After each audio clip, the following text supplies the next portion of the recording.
دوسری پڑھ لیجیے اللہم صلی علی محمد وعلی آل ابراہیم انک حمید مجید اللہم بارک علی محمد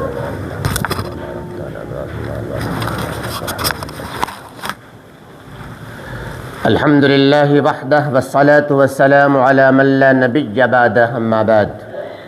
اعوذ باللہ من الشیطان الرجیم بسم اللہ الرحمن الرحیم یا ایہا الذین آمنوا کتب علیکم الصیام کما کتب علی الذین من قبلکم لعلکم تتقون۔ عزیز ساتھیو، ہم انسانوں کے اندر اللہ رب کریم نے دو صفات رکھی ہیں۔ ہم انسانوں میں اللہ تعالیٰ کی طرف سے دو خصلتیں ودیعت کی گئی ہیں۔ اگر آپ نے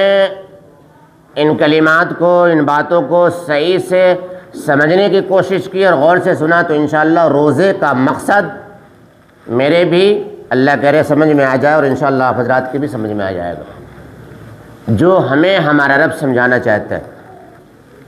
کہ ہم انسانوں کے اندر اللہ نے دو باتیں رکھی ہیں، اچھائی بھی برائی بھی، حسنات بھی سیئات بھی،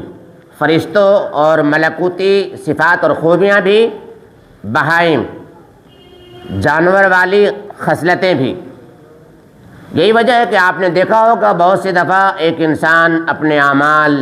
اور اعمال حسنہ کے ذریعے جب کوشش کرتا ہے تو زمانہ اس پہ رشک کرتا ہے، فرشتوں کو، ملائکہ کو بھی رشک آتا ہے، اور یہی انسان جب اپنی انسانیت کے نیچے آتا ہے، انسانیت کی سطح سے نیچے چلا آتا ہے اور گر جاتا ہے تو جانور سے اس کی مثال دی جاتی ہے، بلکہ جانوروں کو بھی انسان فیل کر دیتا ہے جب وہ اپنی انسانیت کی سطح سے نیچے آتا ہے۔ میرے بھائیوں، اللہ رب کریم نے ہمارے اندر دونوں صفات، دونوں خوبیاں رکھی۔ انبیاء کرام کو بھیجا، سلسلہ جاری فرمایا، آسمانی کتابیں اتاری، انہوں نے پریکٹیکلی اور طرز عمل، اعمال و افعال کر کے دکھایا اور بتایا کہ زندگی ایسے گزاری جاتی ہے، برائیوں سے ایسے لڑا جاتا ہے، سیئات کو اس طرح کچلا اور دبایا جاتا ہے۔ تو اللہ رب کریم نے ہمارے اندر دو چیزیں رکھی ہیں، اچھائی اور برائی۔ ان دونوں میں واضح دلیل اور ان دونوں میں ڈفرینس اور فرق کرنے کے لیے انبیاء کو بھیجا، رسولوں کو بھیجا، آسمانی کتابیں اتاری، انہوں نے ہمیں چل کر دکھایا، سمجھایا، عملی طور پر نمونہ بن کر کے انہوں نے ہمارے سامنے عملی نمونہ پیش کیا۔ پھر اللہ تعالیٰ نے میرے اور آپ کے اندر عقل سلیم، فطرت سلیم، ذوق سلیم، طبیعت سلیم یہ بھی رکھی کہ خود ہم اچھائیوں اور برائیوں کا تمیز اور فرق بھی کر سکیں۔ یہی وجہ ہے کہ جب انسان اسلامی تعلیمات، الہامی تعلیمات، وحی کی تعلیمات کو ملحوظ رکھتا ہے، سامنے رکھتا ہے اور زندگی بسر کرتا ہے، سیئات کو دباتا ہے، حسنات میں وہ جلدی کرتا ہے، برائیوں سے لڑتا ہے، اچھائیوں کے لیے، اچھائیوں میں کوشش کرتا ہے، اور کوشش کرتا کرتا اس کی زندگی میں وہ دن آتا ہے کہ اس کے اندر ایک اچھی خاصی صلاحیت اور طاقت پیدا ہو جاتی ہے، برائیوں سے لڑتے لڑتے، فتح دیتے دیتے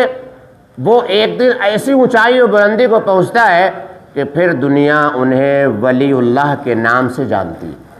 دنیا انہیں اچھے صفات سے جانتی۔ آپ کو کیا لگتا ہے خواجہ نظام الدین اولیاء، صابر کلیری، خواجہ معین الدین چشتی اجمیری، مجدد الفسانی،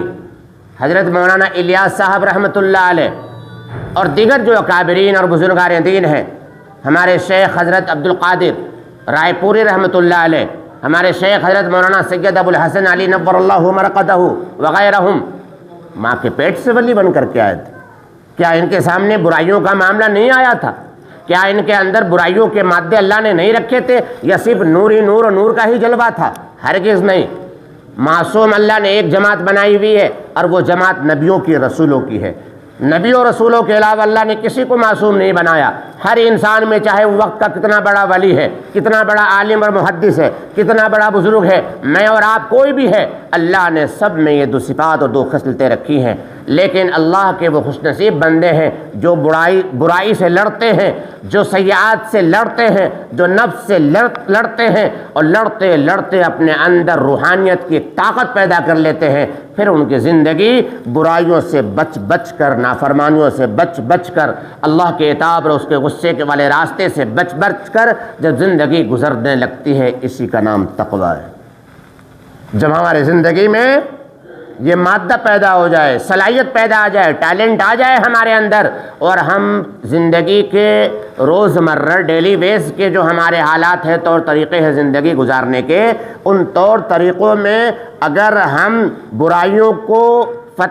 شکست دینے لگے، اچھائیوں کی فتح ہونے لگی، اور برائی اور اچھائی میں ہم ڈفرینس اور فرق کر کے زندگی گزارنے لگے، برائیوں کو اپنے پیروں تلے کچلنے لگ گئے، تو سمجھ لیجئے کہ ہم نے تقویٰ کی زندگی شروع کر دی ہے۔ روزے کا مقصد یہی ہے، روزے کا مقصد یہی ہے۔ اللہ رب کریم نے فرمایا کہ اے ایمان والو، یا ایھا الذین آمنوا کتب علیکم الصیام، اے ایمان والو تم پر روزے فرض کیے گئے، کما کتب علی الذین من قبلکم، تم سے پہلے جو لوگ تھے ان پر بھی روزے فرض کیے گئے تھے، لعلکم تتقون، تاکہ تم متقی بن جاؤ، پرہیزگار بن جاؤ، سنبھل کر زندگی گزارنے والے بن جاؤ، تاکہ تم اپنی زندگی کو نکھار لو، تاکہ تم اپنی زندگی کو کندن بنا لو، ہیرے جواہرات سے زیادہ چمکدار اور روشن بنا لو، آسمان میں چمکتے ہوئے تاروں سے بھی زیادہ تمہاری زندگی میں روشنی پیدا ہو جائے۔ میرے بھائیو، جب انسان کی زندگی میں تقویٰ آتا ہے، انسان کی زندگی میں جب پاک بازی آتی ہے، پاک طینت آتی ہے، تو سیرت بنتی ہے، سیرت جب سنورتی ہے، اچھائیوں برائیوں کا جب فرق آ جاتا ہے، تو انسان کی زندگی ایک نمونہ بن جاتی ہے اوروں کے لیے، ایک طریقہ کار بن جاتی ہے اوروں کے لیے، ایک مشعل راہ بن جاتی ہے اوروں کے لیے۔ یہی تو وجہ ہے جو یہ اکابرین بزرگان دین ہیں، ہمارے لیے مشعل راہ یوں ہی تو ہے کہ انہوں نے زندگی بھر کوششیں کی، برائیوں سے لڑتے رہے، سیئات کو شکست دیتے رہے، نفس امارہ کو اپنے پیروں تلے کچلتے رہے، انہوں نے جو من میں آیا وہ نہیں کیا، انہوں نے وہ کیا من میں کچھ بھی آیا، جب من میں جو بات ان کے آئی تو انہوں نے قرآن کریم کی تعلیمات میں دیکھا کہ یہ اللہ تعالیٰ کی رضا کے حساب سے یہ میری چاہت ہے یا نہیں ہے، چل پڑے، نہیں ہے کچل دیا پیروں تلے، دیکھا میرے محبوب میرے آقا صلی اللہ علیہ وسلم کی زندگی میں یہ بات ہے یا نہیں جو میرے دماغ میں چل رہی ہے، چل پڑے، نہیں ہے پیروں تلے کچل دیا، چاہے انہوں نے اپنا نقصان کیا، چاہے وہ نیلامی کے دور سے گزرے، چاہے عزت کا سودا کرنا پڑا، بزنس کا سودا کرنا پڑا، گھر مکان کا سودا کرنا پڑا، ہجرتیں کرنی پڑی، سب کچھ انہوں نے داؤ پر لگایا، ایمان کو مضبوط کرنے کے لیے، سیئات کو کچلنے کے لیے، برائیوں کو شکست دینے کے لیے، اور پھر تقوی کے اعلیٰ معیار پر وہ فائز ہو گئے۔ اسی کا یہی مقصد ہے روزے کا، یہی مقصد ہے روزے کا، ورنہ اللہ کی ذات بے نیاز ہے، ہم جانتے ہیں، ہمارا ایمان اور عقیدہ ہے کہ اللہ رب کریم پوری کائنات روزے سے رہے، چرندے پرندے درندے، فرشتوں کی جماعت تو خیر ان چیزوں سے ماورا ہے، ان جناتوں کی جماعت، انسانوں کی جماعت، کھانے پینے والی جتنی بھی جماعت ہے، وہ سب کی سب روزہ رکھ لے، اللہ کی ذات کی قسم، اللہ رب کریم کی شان میں، اس کی عزت میں، اس کی رفعت میں، اس کی بلندی میں ذرہ برابر فرق نہیں پڑتا۔ وہ ایسی شان والا ہے، وہ ایسی آن بان والا ہے، وہ ایسی عظمت اور عزت والا ہے، وہ ایسی بزرگی لیے ہوئے ہے، وہ ایسی پاکیزہ ذات ہے، کوئی فرق نہیں پڑتا، کوئی فرق نہیں پڑتا۔ پھر کیا وجہ ہے کہ اللہ رب کریم نے ہمیں ایک مہینے کا روزہ دیا اور اس فرض قرار دیا، اور فرض ہی نہیں، فرض کا اعلیٰ معیار دیا، فرمایا اسلام کے ستون، اسلام کے ارکان اور بنیادی ڈھانچوں میں سے ایک ڈھانچہ روزہ ہے۔ اللہ کے نبی، میرے آپ کے نبی جناب محمد رسول اللہ صلی اللہ تعالیٰ علیہ وسلم تشریف فرمائے، ایک صحابی رسول آتے ہیں اور سلام عرض کر کے بیٹھ جاتے ہیں اور عرض کرتے ہیں کہ یا رسول اللہ، مجھے کوئی ایسا عمل بتا دیجئے جس پر چل کر میرے زندگی میں تقویٰ آ جائے، جو نیکیوں میں سب سے بڑی نیکی ہو، میں اس نیکی کو کرنا چاہتا ہوں۔ اللہ کرے یہ جذبہ، یہ نیت، یہ اخلاص، ایسی چاہتیں ہمارے اندر بھی پیدا ہو جائے۔ کیا چاہت ہے صحابہ کی دھن نہیں، دولت نہیں، ہیرے جواہرات نہیں، سونے چاندے نہیں، جو بھی صحابی آپ کو ملیں گے بارگاہ رسالت میں حاضر ہوتے ہوئے، وہ ایک سے ایک صحابی، ان کے سوالات یہی ہوتے ہیں کہ یا رسول اللہ مجھے تو ایسا عمل بتا دیجئے کہ میرا رب مجھے مل جائے، مجھے ایسا عمل بتا دیجئے کہ میں سیدھا جنت میں چلا جاؤں، مجھے ایسا عمل بتا دیجئے کہ اس عمل کو آج تک دنیا میں کسی نے کرا ہی نہ ہو، مجھے ایسا عمل بتا دیجئے کہ میرا رب مجھے پیار کرنے لگ جائے، مجھے رب سے محبت ہو جائے، مجھے رب کا تقرب و معرفت نصیب ہو جائے۔ اللہ الصمد، وہ نوجوان اللہ کے نبی صلی اللہ تعالی علیہ وسلم کی بارگاہ رسالت میں آیا، آپ کے سامنے آ کر بیٹھ گیا، یا رسول اللہ مجھے وہ عمل بتایا جائے جو عمل تقوی میں سب سے زیادہ ہو، جس عمل کا اجر سب سے زیادہ ہو، جو عمل میری اصلاح کر دے، ایسا عمل بتا دیجئے۔ اللہ کے نبی جناب رسول کریم صلی اللہ تعالی علیہ وآلہ وسلم ارشاد فرماتے ہیں، علیک بالصوم انہ لا مثل لہ، ہے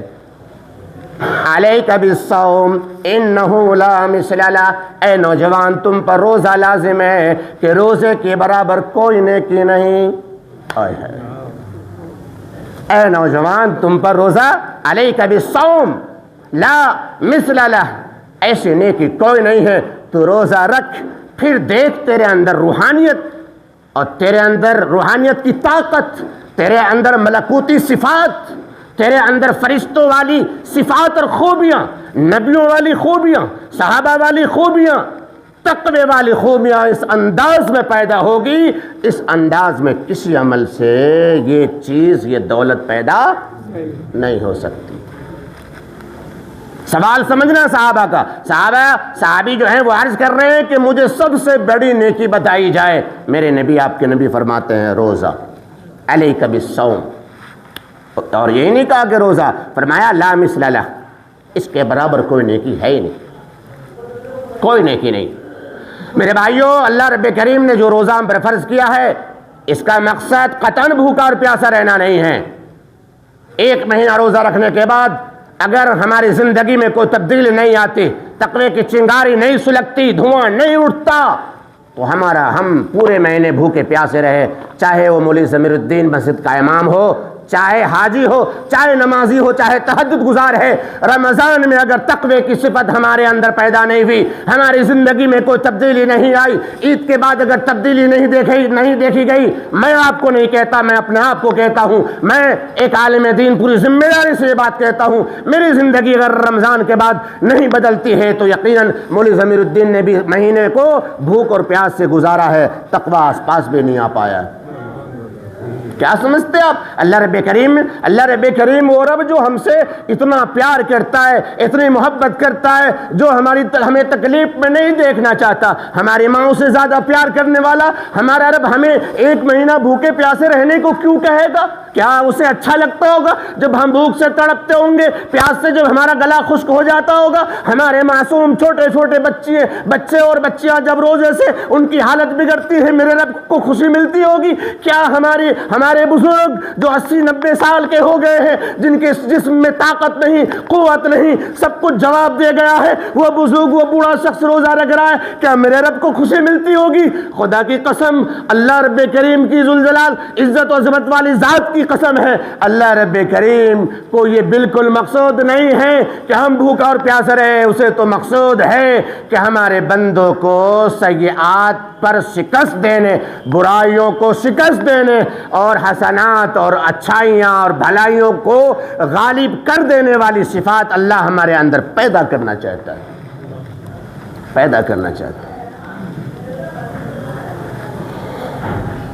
ایک 25 سال کا نوجوان بارگاہ رسالت میں حاضر ہوتے ہیں کہ یا رسول اللہ،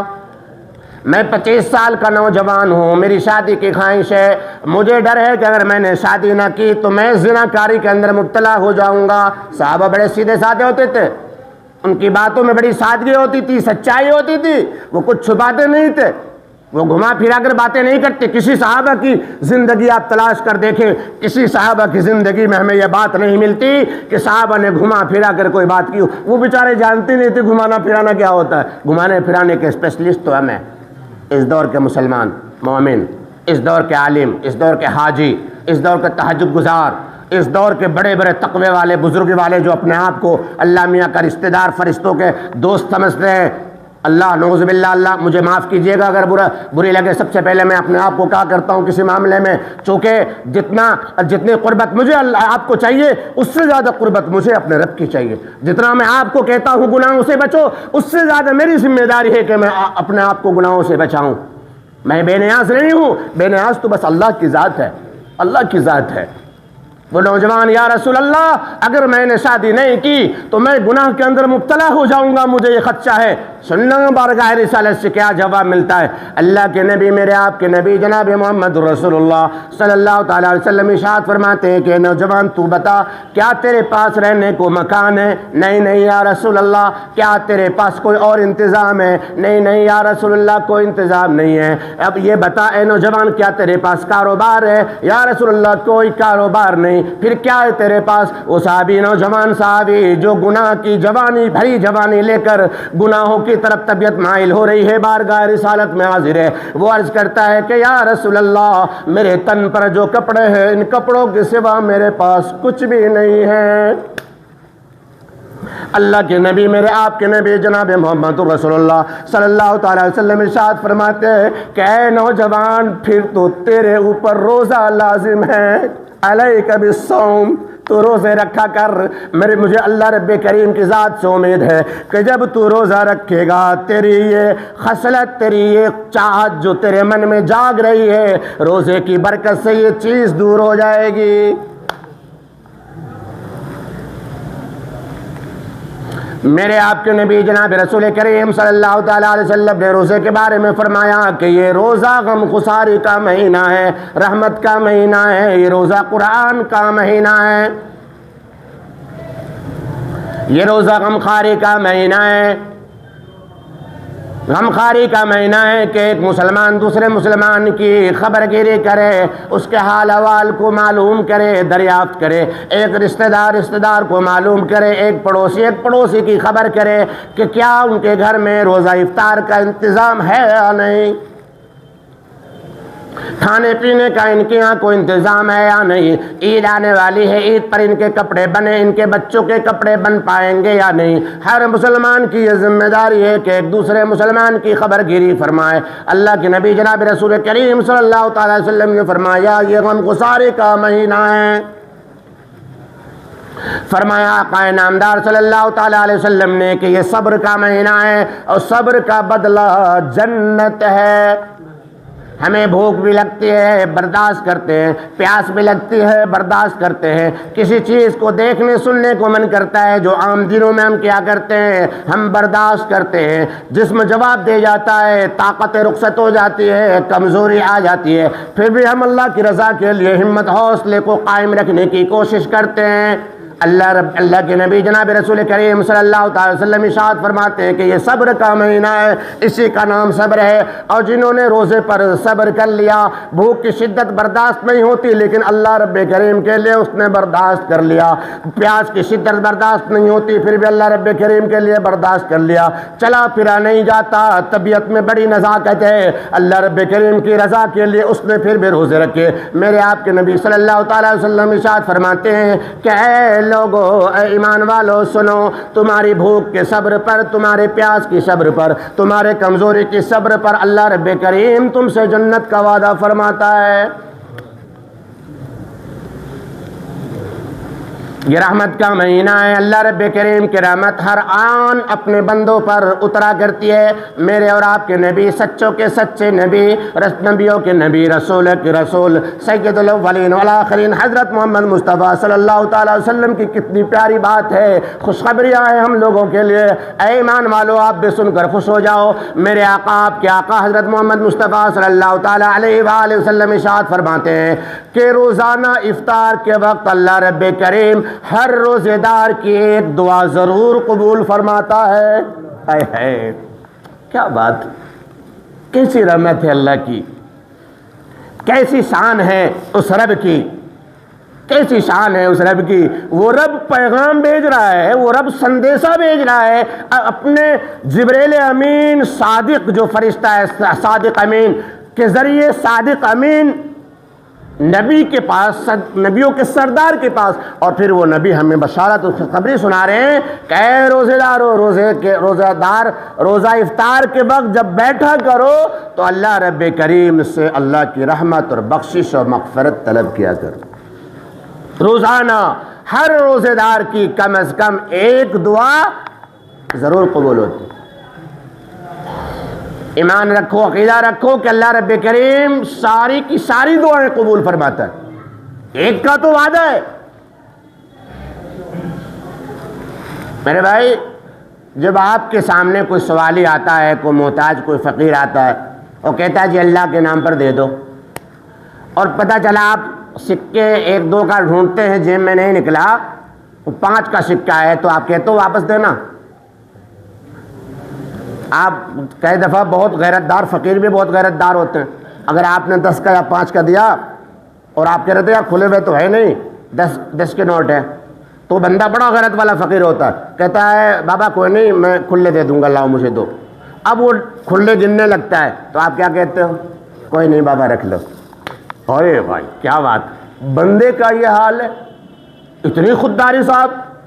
اور غنا کی ایسی صفت، سخاوت کی ایسی دریا، سخاوت کی ایسی صفت کہ فقیر کھلے ہوئے واپس کرنا چاہ رہا، بندہ کہتا ہے بابا کوئی نہیں رکھ لو۔ جب اللہ رب کریم سے ہم افطار کے وقت اپنی جھولی پھیلا کر یا رب یا رب یا میرے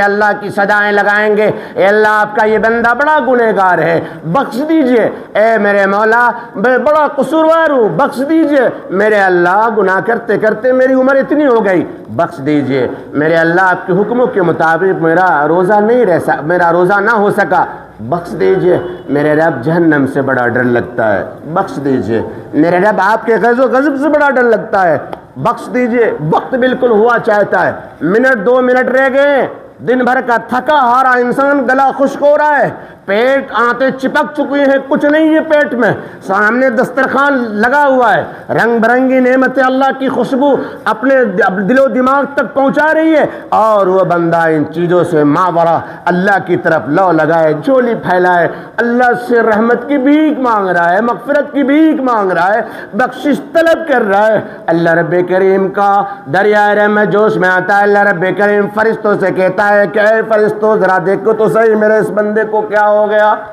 یہ میرا بندہ دن بھر کا بھوکا پیاسا، دن بھر کا تھکا ماندہ، افطار کا وقت آیا سامنے، ہم نے کیسی کیسی نعمتیں اتار رکھی، پر یہ بندہ نعمتوں کو نہیں دیکھ رہا، اس نے مجھ سے دل لگایا ہوا ہے، اس نے اپنی توجہ میری طرف کر رکھی ہے، اور مجھ سے رحمت کی دعائی لگائے جا رہا ہے، مغفرت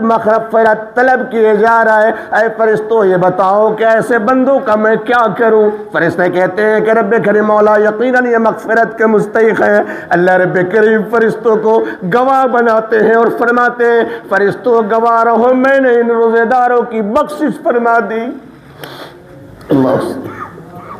اللہ کی رحمتیں کس قدر ہم پر متوجہ ہے، اللہ کی رحمتیں ہم پر کیسی نازل ہو رہی ہے، ہمیں اس کی قدر نہیں ہو رہی، ہمیں اس کی قدر نہیں ہو رہی ہے۔ یہ رحمت کا عشرہ ہے، یہ رحمت کا عشرہ ہے۔ اللہ رب کریم کی رحمتیں ہر وقت 24 گھنٹے بارش کی موسلادھار بارش کی طرح بندوں پر برس رہی ہے۔ رمضان المبارک کی شان دیکھو، میرے آپ کے نبی جناب رسول کریم صلی اللہ تعالیٰ علیہ وسلم ارشاد فرماتے ہیں کہ لوگوں اس مہینے میں اللہ کی رحمتوں کو دیکھو کہ نفل کا ثواب فرض کے برابر کر دیا جاتا ہے، اور بندہ جب ایک فرض ادا کرتا ہے تو اسے 70 فرض کے برابر ثواب ملتا ہے، ایک فرض پر 70 فرض۔ ایک روایت ہمیں یہ بتاتی ہے، ایک روایت سے ہمیں یہ بات پہنچی ہے کہ جب روزے دار سو رہا ہوتا ہے، روزے کی حالت میں ہوتا ہے، آپ کا دل مچل جائے گا انشاءاللہ اللہ کے وعدے پر، جب روزے دار گہری نیند میں تھک کر آرام کر رہا ہوتا ہے، کھراٹے ور رہا ہوتا ہے، اللہ رب کریم فرشتوں کو حکم دیتا ہے کہ جب تک یہ میرا روزے دار بندہ سوتا رہے، میرے بندے کا یہ وقت عبادت میں لکھ لو۔ اللہ الصمد، اللہ الصمد، زندہ رہنے کے لیے سانسیں لینی ضروری ہے، سانسوں کے بغیر ہم زندہ نہیں رہ سکتے۔ اب سانسوں کی سنو اور سبحان اللہ کہے بغیر آپ رک نہیں سکو گے۔ اللہ رب کریم، اللہ کے نبی جناب رسول کریم صلی اللہ تعالیٰ علیہ وسلم ارشاد فرماتے ہیں کہ روزے دار جب سانس لیتا ہے اللہ رب کریم فرشتوں کو حکم کرتا ہے کہ میرے اس روزے دار بندے کے ہر سانس کے بدلے ایک تسبیح کا اجر و ثواب لکھ دو۔ اللہ اللہ سمد۔ پھر بھی ہم روزے سے بھاگے۔ اب یہ بتانا دل پر ہاتھ رکھ کر، اللہ رب کریم کی ذات پر یقین رکھ کر، یہ روزہ ہمارے لیے رحمت ہے یا زحمت ہے؟ رحمت ہے یا زحمت ہے؟ پورا مجمع بولے رحمت ہے یا زحمت ہے؟ خدا کی قسم رحمت ہے۔ دیکھو ہمارا اللہ کتنا خوش ہو رہا ہوگا کہ یہ بندے بھوکے پیاسے رہنے کو رحمت بتا رہے۔ یقیناً رحمت ہے، یقیناً رحمت ہے، یقیناً رحمت ہے۔ اللہ کے نبی جناب رسول کریم صلی اللہ تعالیٰ علیہ وآلہ وسلم ارشاد فرماتے ہیں کہ جو شخص ایمان کی حالت میں ثواب کی امید رکھ کر، سننا غور سے، کہ جو شخص ایمان کی حالت میں ثواب کی امید، ایمان اور احتساب کا لفظ آتا ہے حدیث میں، ایمان اور احتساب یعنی ایمان اور ثواب کی امید رکھ کر رمضان المبارک کے روزے رکھے گا، اللہ رب کریم اپنے فضل و کرم سے اس کے زندگی کے پچھلے تمام گناہوں کو معاف فرما دے گا۔ سبحان اللہ، کیسی کیسی بات، کیسے کیسے وعدے، کیسی کیسی خوشخبریاں ہم انسانوں کے لیے ہمارے رب نے کیسی کیسی نعمتیں تیار کر رکھی ہیں۔ اور دیکھو تو صحیح، بشارت اس خوشخبری بھی کس کے ذریعے سے دلائی جا رہی ہے؟ سید الانبیاء، سید النبی انبیاء، سید المرسلین، اپنے سب سے محبوب نبی کے ذریعے اللہ میں خوشخبری سنا رہا ہے۔ اللہ رب کریم سے دعا ہے کہ اللہ رب کریم مجھے اور آپ کو سبھی بھائیوں کو رمضان المبارک پورے مہینے کی قدر و منزلت، روزوں کی قدر و منزلت بطور خاص کرتے رہنے کی اللہ تعالی ہم سب کو بے حد توفیق عطا فرمائے۔ اللہم آمین ثم آمین، وآخر الدعوانا الحمدللہ رب العالمین۔